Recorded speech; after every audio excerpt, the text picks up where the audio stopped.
Hello friends, आज हम बात करेंगे यूनिट नंबर 15 के बारे में, जो कि इस बुक का लास्ट होने वाला है हमारा, सफलता की कहानियाँ।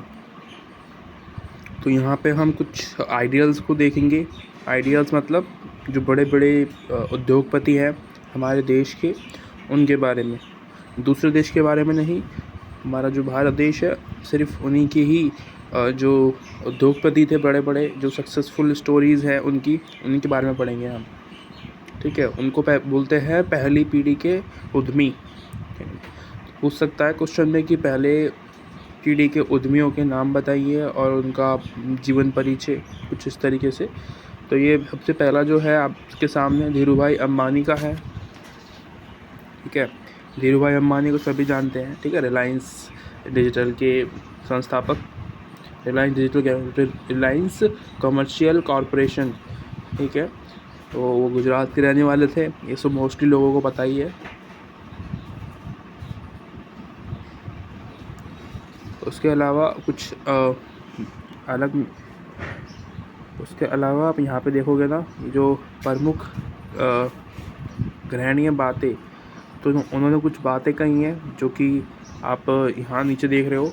ठीक है, ये वाला टॉपिक जो है, व्यक्तियों के अवसरों के लिए अपना दिमाग खुला रहना चाहिए और कुछ बड़ा हानि हासिल करने के लिए धैर्य रखना चाहिए। तो कुछ बातें उन्होंने कही है 3-4, तो इनको आपको पढ़ना है। ठीक है, समझना है, गुनना है। उसके बाद आपको ये आंसर्स में यूज़ कर सकते हो अगर क्वेश्चन आता है इसका। तो सेकंड हमारे हैं नारायण मूर्ति। नारायण मूर्ति आईटी के संस्थापक हैं। ठीक है, आईटी इलेक्ट्रिकल इंजीनियरिंग के, उन्होंने इलेक्ट्रिकल इंजीनियरिंग की स्थापना की थी। तो इनके बारे में पढ़ सकते हो आप। इनके बारे में बहुत ही कम लोग जानते हैं, है ना, नारायण मूर्ति। उन्होंने कुछ बात कही है, वो आपको याद रखनी पड़ेगी। और एक दूसरी है कल्पना सरोज। तो ये है स्लम डॉग मिलियनर्स के नाम से ये जानी जाती हैं, जिन्होंने एनजीओज़ की स्थापना की थी। इनकी 12 साल की उम्र में शादी हो गई थी। ठीक है, बहुत ही कम उम्र में बाल विवाह हो गया था इनका। उन्होंने कुछ बातें कही है, वो आपको याद रखनी है। विजय शंकर शर्मा, ये पेमेंट के संस्थापक, पेटीएम के, सॉरी, ठीक है, पेटीएम के संस्थापक है 2022 में सूची के अनुसार सबसे अमीर लोग। तो ये 2022 में सबसे अमीर 100 सबसे अमीर लोगों में से एक थे। ठीक है, इनके पास 2.35 अरब डॉलर की कुल संपत्ति। ठीक है, सबसे कम उम्र के व्यक्ति है ये उस लिस्ट में। तो ये कुछ आपको स्टोरीज दिखाई देंगी सक्सेसफुल। बेसिकली ये मोटिवेट करने के लिए है, पर इसमें मैं मोटिवेट तो नहीं हुआ। ठीक है, इनकी स्टोरी सुन के इतना ज़्यादा मोटिवेशनल तो कुछ था नहीं। और ये रितेश अग्रवाल, आप इनका तो नाम सुना ही होगा, ओयो के ओयो होटल्स के संस्थापक, जिन्होंने स्टार्टअप किया है ओयो का। ठीक है, होटल्स के संस्थापक नहीं है, बेसिकली एप्लीकेशन है, उसके संस्थापक है। ठीक है, फाल्गुनी नायर, नायिका तो आपको पता ही होगा, लड़कियों का जो कुछ फैशन का कुछ होता है ना, वो लघु व्यवसाय स्वामियों की सफलता की कहानी।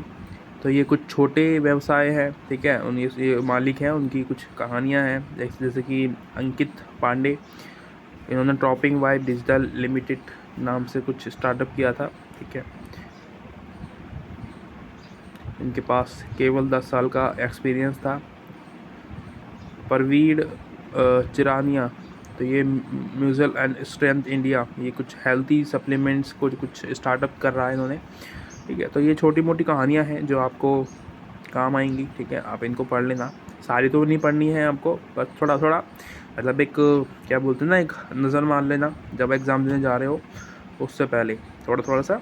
अगर आ जाता है बाई चांस तो आप लिख तो दोगे ना, क्योंकि कहीं कहीं क्या होता है, ऑप्शन नहीं हो पाते आपके पास। इसमें वैसे ऑप्शंस आएंगे आपको, पर यहाँ पे ऑप्शंस क्या आएंगे, 2 आएंगे, एक पहला दूसरा। तो ये बेसिकली कोई ये पूछ सकता है अंबानी का, उसका हाँ, धीरूभाई अंबानी और ये फाल्गुनी नायर, कुछ इस तरीके से क्वेश्चंस पूछे जाएंगे आपको 10-10 मार्क्स के, या फिर हाँ 10 मार्क्स के। अगर 20 मार्क्स का ही पेपर आता है इसका, तो 10-10 मार्क्स के पूछा जाएगा आपसे। ठीक है, तो उसी के अकॉर्डिंग आपको ये अटैम्प्ट करना है। उसी के साथ ये बुक हो गई है कंप्लीट। ठीक है, मिलते हैं अगली किसी नई बुक में। Thank you so much for watching. मिलते हैं, अच्छा लगे सब्सक्राइब लाइक कर देना।